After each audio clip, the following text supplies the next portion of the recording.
हमारे चैनल को सब्सक्राइब कीजिए, साथ ही बेल आइकन को प्रेस कीजिए ताकि नोटिफिकेशन आपको मिलता रहे और वीडियो को लाइक और शेयर कीजिए। Thank you. नमस्ते दोस्त, मैं रामानंद पंडित आज फिजिक्स से संबंधित कुछ क्वेश्चन लेकर आया हूं। इसके पहले मैंने केमिस्ट्री और बायोलॉजी और कुछ इतिहास संबंधी क्वेश्चन लाया था, जो कि अगर आप नहीं देखे हैं तो आप डिस्क्रिप्शन बॉक्स में जाइएगा, वहाँ पे आपको वीडियो का लिंक मिल जाएगा और साथ ही साथ सारा वीडियो का पीडीएफ भी मिल जाएगा। और इस वीडियो का पीडीएफ भी आप कमेंट डिस्क्रिप्शन बॉक्स में जाके आप वहाँ से डाउनलोड कर सकते हैं। शुरू करते हैं आज का ये वीडियो। क्वेश्चन 1, न्यूटन के किस नियम को गैलीलियो का नियम या जड़त्व का नियम की भी कहा जाता है? तो जड़त्व का नियम या गैलीलियो का नियम किस नियम को कहा जाता है? तो न्यूटन का प्रथम नियम को कहा जाता है। अगर न्यूटन के गति का दूसरा नियम की बात करें तो गति के दूसरा नियम से हमको बल का व्यंजक प्राप्त होता है, मतलब F बराबर m इंटू ए जो प्राप्त होता है न्यूटन के द्वितीय नियम से होता है। अगर प्रथम नियम की बात करें तो प्रथम नियम से बल की परिभाषा हमें मिलता है, यानी बल की परिभाषा हमें प्रथम नियम से मिलता है। वहीं दूसरा नियम से बल का व्यंजक प्राप्त होता है। तीसरा नियम की बात करें तो तीसरा नियम में बल की दिशा एवं बल की प्रवृत्ति के बारे में पता चलता है।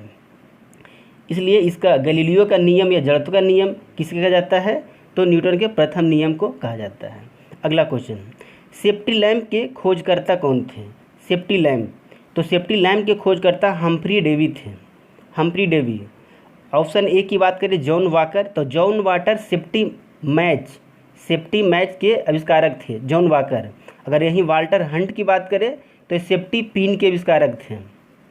सेफ्टी पिन के आविष्कारक थे वाल्टर हंट।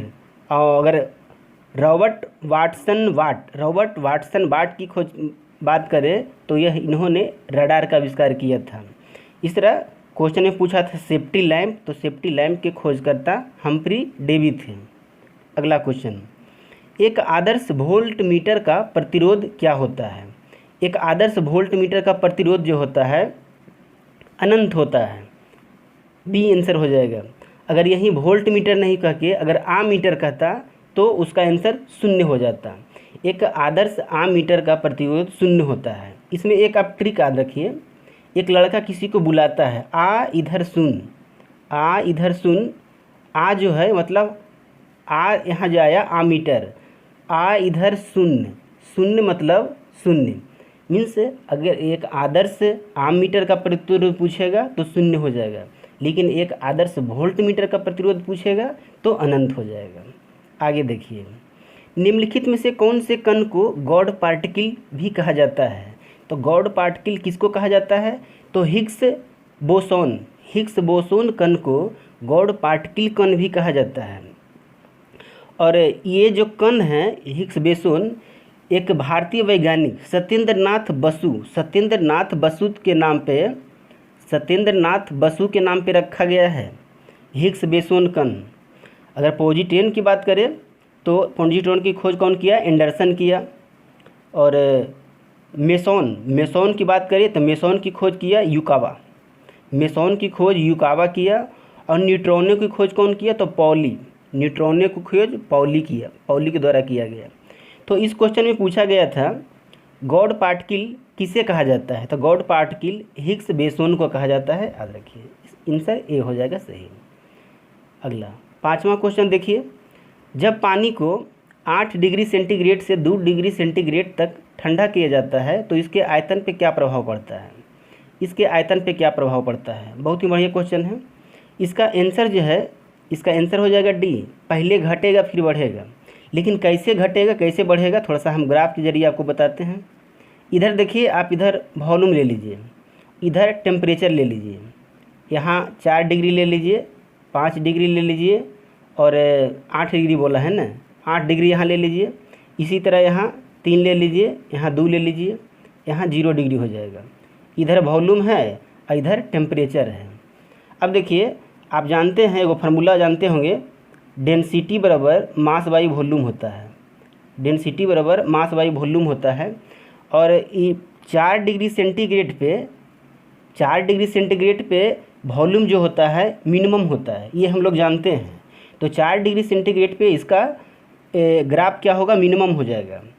और जैसे जैसे यहाँ क्वेश्चन में पूछा था 8 डिग्री सेंटीग्रेड से 2 डिग्री सेंटीग्रेड, तो देखिए 8 डिग्री सेंटीग्रेड से जब 4 डिग्री सेंटीग्रेड तक आएंगे तो इसका आयतन जो है धीरे धीरे घटेगा, आयतन घटेगा। फिर 4 डिग्री सेंटीग्रेड पे आयतन कम हो जाएगा, और उसके बाद फिर 4 से जब इधर 3 2 1 0 आएंगे उधर, तो फिर उसका आयतन धीरे धीरे बढ़ता चला जाएगा, इधर बढ़ता चला जाएगा। तो इसलिए जब अगर 8 डिग्री से 2 डिग्री सेंटीग्रेड या 2 डिग्री से 8 डिग्री सेंटीग्रेड या 0 डिग्री से प्लस 10 डिग्री सेंटीग्रेड तक बढ़ाएगा या घटाएगा, कुछ भी करेगा तो पहले घटेगा फिर बढ़ेगा। अगर जब पूछेगा 4 डिग्री सेंटीग्रेड पे 4 डिग्री सेंटीग्रेड पे तो इसका आयतन न्यूनतम होता है। देखिए डेंसिटी बराबर मास वाली वॉल्यूम जो होता है, अगर डेंसिटी बढ़ेगा तो मास बढ़ेगा, अगर डेंसिटी बढ़ेगा तो वॉल्यूम घटेगा, और 4 डिग्री सेंटीग्रेड पे वॉल्यूम न्यूनतम होगा। इसलिए ये वाला ग्राफ जो है याद रखिए, और इसमें क्वेश्चन बहुत प्रकार से पूछा जा सकता है, और जिस तरह पूछे आप घटा के बढ़ा के मार दीजिए। अगला क्वेश्चन, किसी सरल लोलक की लंबाई 4 गुना बढ़ा दी जाए तो आवर्तकाल पे क्या प्रभाव पड़ेगा।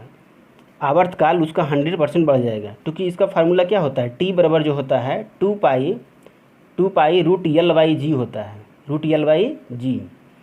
और यहाँ जो है आवर्तकाल जो है 2 चीज़ पे निर्भर करेगा, एक लंबाई पे निर्भर करेगा, एक गुरुत्वीय त्वरण पे निर्भर करेगा।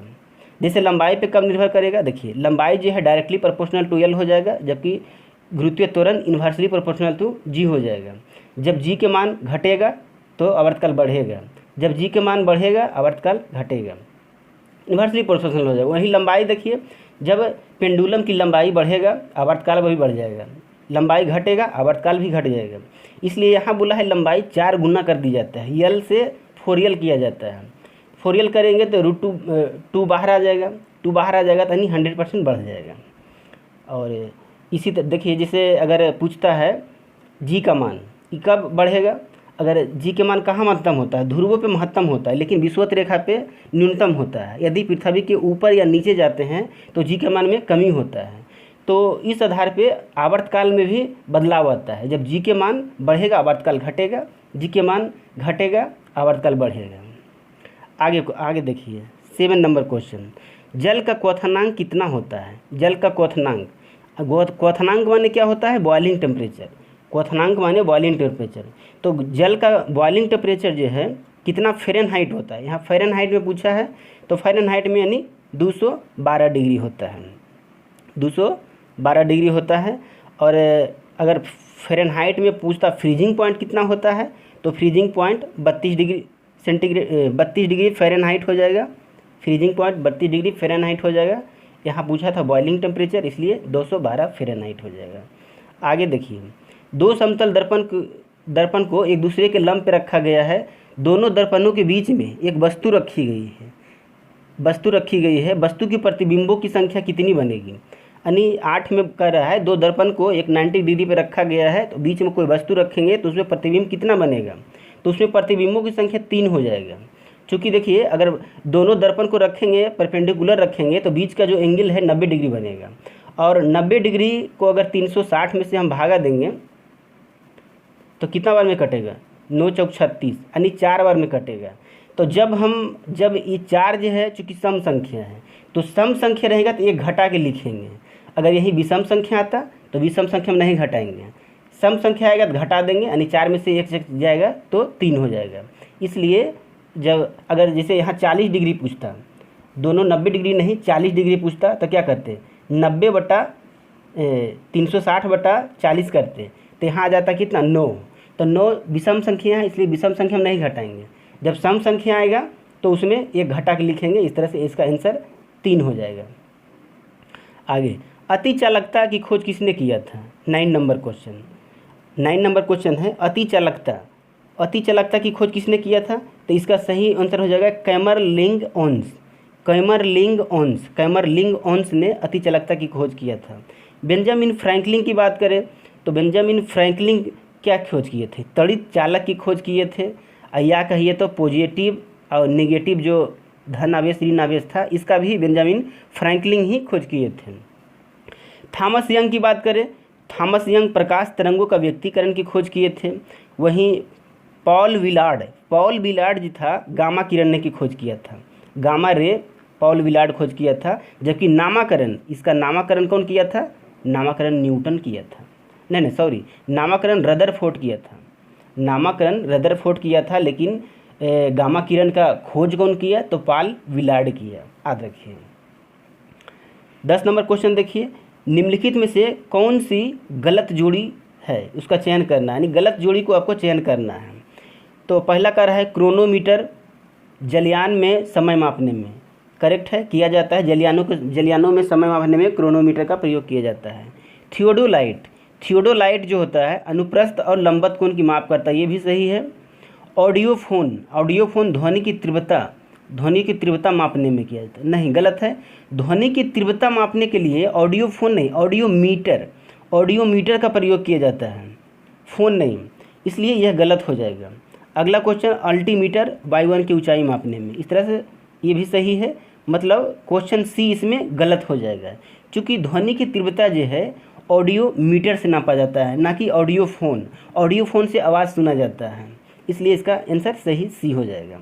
नेक्स्ट क्वेश्चन देखिए, प्रकाश के विद्युत प्रभाव की विस्तृत व्याख्या किसने किया था? विस्तृत व्याख्या, प्रकाश विद्युत प्रभाव का विस्तृत व्याख्या जो है अल्बर्ट आइंस्टीन किए थे, और इसके साथ एक मिलिकॉन भी थे।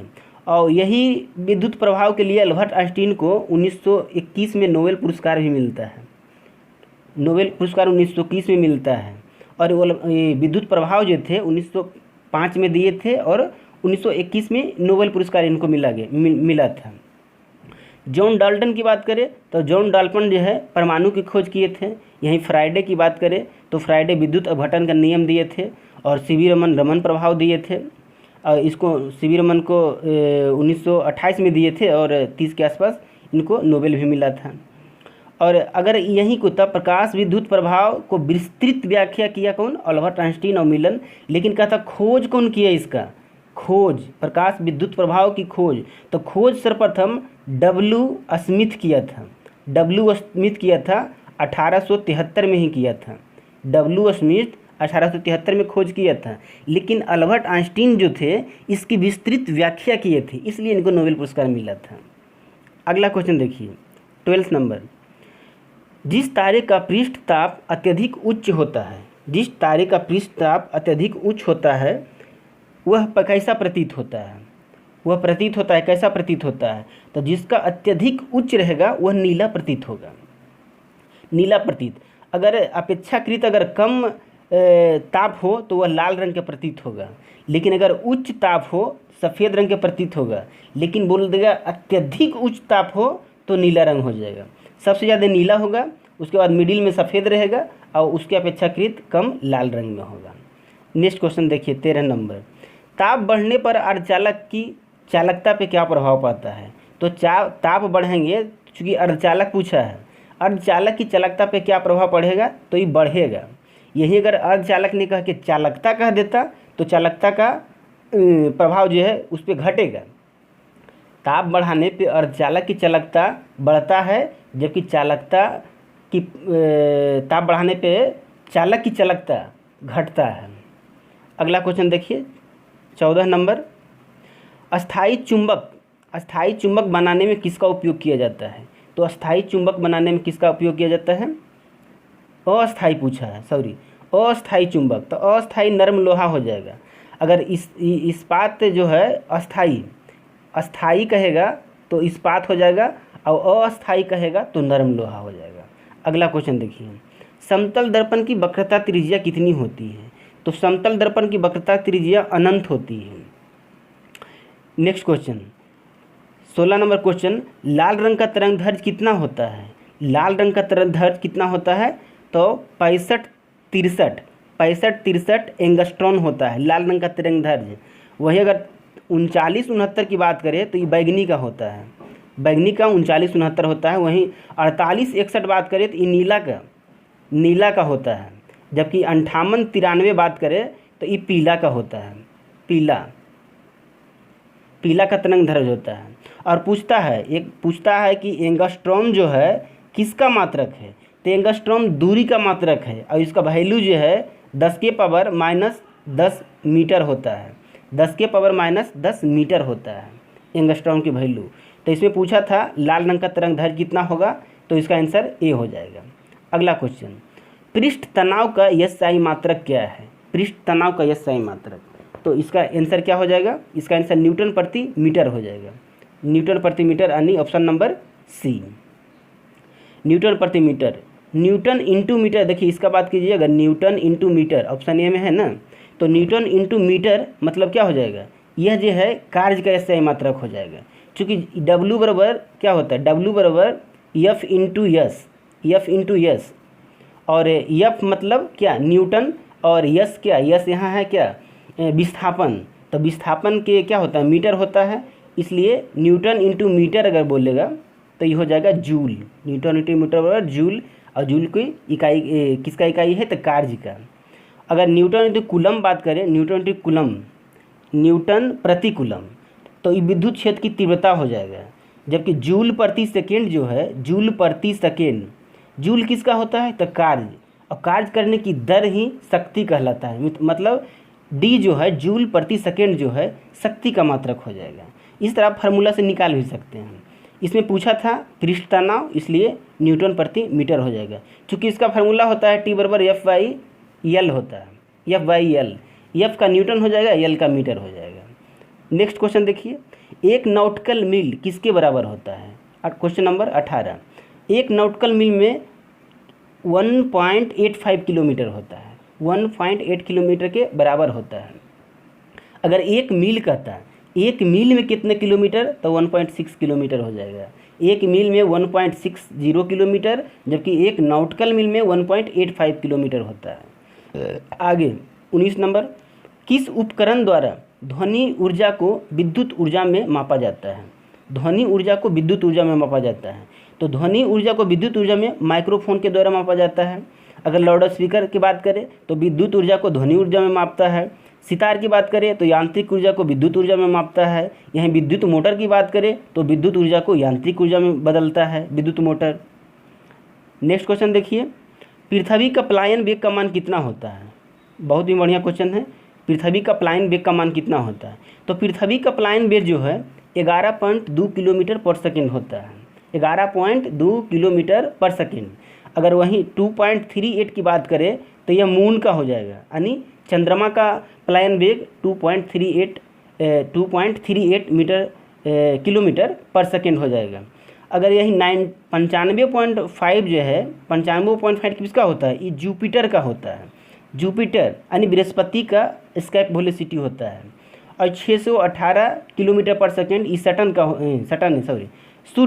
सूर्य का हो जाता है, सूर्य का पलायन वेग। तो 618 किलोमीटर पर सेकेंड सूर्य का पलायन वेग हो जाता है, और 95.5 किलोमीटर जो है जुपिटर यानी बृहस्पति का पलायन वेग हो जाता है। और 2.38 की बात करें तो यह चंद्रमा यानी मून का हो जाता है पलायन वेग, और 11.2 किलोमीटर पृथ्वी का पलायन वेग हो जाता है। याद रखिए। 21 नंबर क्वेश्चन देखिए, माध्यम में ध्वनि का ताप बढ़ने पर, माध्यम में ध्वनि की ताप बढ़ने पर चाल पे, ध्वनि की चाल के पे क्या प्रभाव पड़ेगा? जब माध्यम में ध्वनि ताप बढ़ेगा तो ध्वनि की चाल पे क्या प्रभाव पड़ेगा? तो इसका आंसर देखिए हो जाएगा, अगर माध्यम में ताप बढ़ेगा तो ध्वनि की चाल भी जो है बढ़ जाएगा। इसका आंसर बी हो जाएगा। आगे देखिए, किसी पिंड की चाल अति प्रध्वनिक यानी हाइपरसोनिक कहलाएगा जब, यानी हाइपरसोनिक कब कहलाएगा? हाइपरसोनिक कहलाएगा जब मैक संख्या जो है 5 से अधिक हो जाएगा। 5 से अधिक हो जाएगा तो हाइपरसोनिक कहलाएगा। और जब ध्वनि की चाल जो है 1 से अधिक हो जाएगा, यानी 1 से अधिक हो जाएगा तो वह कहलाएगा सुपरसोनिक। अब 5 से अधिक हो जाएगा तो हाइपरसोनिक कहलाएगा। अब यहाँ बात है कि मैक संख्या क्या है? मैक संख्या क्या है? तो मैक संख्या जो होता है कोई माध्यम में पिंड की चाल बटा उसी माध्यम में ध्वनि की चाल होता है, उसी माध्यम में ध्वनि की चाल मैक संख्या कहलाता है। और इसमें पूछता है हाइपरसोनिक, सुपरसोनिक, तो सुपरसोनिक जो होता है जब मैक संख्या 1 से अधिक होगा वो सुपरसोनिक होगा, और जब मैक संख्या 5 से अधिक होगा तो हाइपर सुपरसोनिक होगा। आगे देखिए 23 नंबर, निम्न में से कौन से एक अनुचुंबकीय पदार्थ है? अनुचुंबकीय पदार्थ इसमें कौन सी है? तो इसका ऑप्शन सही ऑप्शन हो जाएगा ए जो है अनुचुंबकीय पदार्थ है। इसमें होता है वो लौह चुंबकीय होता है, प्रतिचुंबकीय होता है, अनुचुंबकीय होता है। तो ऑक्सीजन हो गया और सोडियम, पोटेशियम, क्रोमियम, ये सब जो है अनुचुंबकीय पदार्थ हैं, इस सबको याद करना पड़ेगा। यहीं कोबाल्ट और निकेल की बात करें तो ये दोनों लौह चुंबकीय पदार्थ हैं, लौह चुंबकीय। और अगर जल जैसे है जल, सीसा, सोना, एल्कोहल, ये सब जो आता है प्रतिचुंबकीय पदार्थ के अंतर्गत आता है।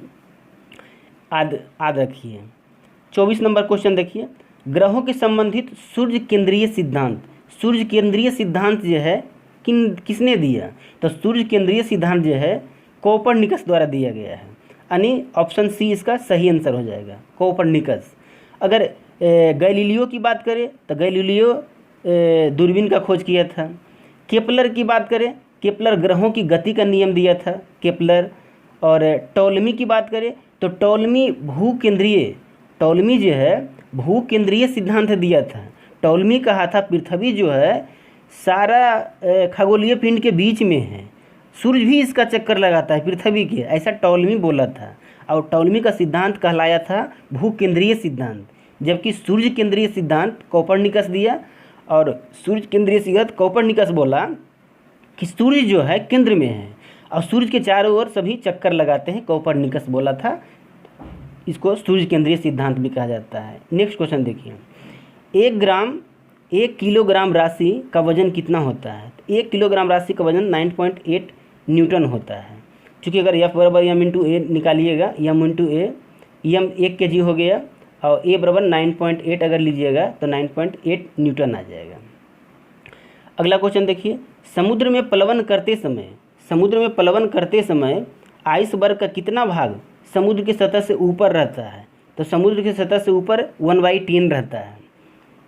अगला क्वेश्चन, पार्श्व विकृति तथा अनुदैर्ध्य विकृति का अनुपात क्या कहलाता है? यानी पार्श्व विकृति लीनियर स्ट्रेन बटा लेटरल स्ट्रेन, नहीं सॉरी, लेटरल स्ट्रेन बटा लीनियर स्ट्रेन होगा। लेटरल स्ट्रेन बटा लीनियर स्ट्रेन बराबर क्या कहलाता है? इसका रेशियो क्या कहलाता है? तो इसका रेशियो पाइजो अनुपात कहलाता है। यानी पार्श्व विकृति और अनुदैर्ध्य विकृति के अनुपात को पाइजो रेशियो कहते हैं। और पाइजो रेशियो जो है -1 to 0.5 के बीच वेरी करता है पाइजो रेशियो। अगर दृढ़ता गुणांक की बात करें, मतलब मॉडुलस ऑफ रिजिडिटी, तो ये जो होता है स्पर्शीय प्रतिबल बटा अनुरूपीय विकृति होता है। वहीं यंग प्रास्था गुणांक मतलब इलास्टिसिटी ऑफ मॉडुलस, ये जो होता है प्रतिबल बटा विकृति होता है। वहीं आयतन प्रत्यास्था गुणांक यानी बल्क मॉडुलस ऑफ इलास्टिसिटी, ये जो होता है अभिलंब प्रतिबल बटा आयतन विकृति होता है। इस तरह इसमें पूछता है, पॉइसन रेशियो ज़्यादातर पूछता है, क्वेश्चन में पूछता है पार्श्व विकृति तथा अनुदैर्ध्य विकृति के अनुपात क्या कहलाते हैं? तो पॉइजो अनुपात। पॉइजो अनुपात कितना से कितना वेरी करता है? तो -1 से 0.5। अगला क्वेश्चन देखिए 28, ध्वनि की चाल अधिकतम किस में होता है? तो ध्वनि की चाल अधिकतम जो है इस्पात में होता है। और निर्वात में जो है ध्वनि की चाल कुछ भी नहीं होता है, यानी निर्वात में 0 होता है ध्वनि की चाल। आगे देखिए 29 नंबर, निम्नलिखित द्रवों में से कौन सा ऊष्मा का बहुत अच्छा चालक है? तो ऊष्मा का अच्छा चालक कौन सा है? पारा हो जाएगा। ऊष्मा का बहुत अच्छा चालक पारा हो जाएगा। और लास्ट क्वेश्चन देखिए 30 क्वेश्चन, थर्मोस्टेट वाल्व किस लिए लगाया जाता है? थर्मोस्टेट वाल्व जो है ताप को स्थिर रखने के लिए लगाया जाता है, क्योंकि बहुत सारे मशीन जो है एक सर्टेन टेम्परेचर के ऊपर ही काम करता है, तो थर्मोस्टेट वाल्व जो है उस टेम्परेचर को मेंटेन करता है। और इसका आंसर थर्मोस्टेट वाल्व किस लिए उपयोग किया जाता है? तो टेम्परेचर को स्थिर बनाए रखने के लिए उपयोग किया जाता है। इस तरह 30 क्वेश्चन का ये सीरीज़ समाप्त हुआ। बताइएगा कैसा लगा वीडियो और कमेंट कीजिए। वीडियो पसंद आए तो लाइक भी कीजिए और शेयर भी थोड़ा कर दिया कीजिए।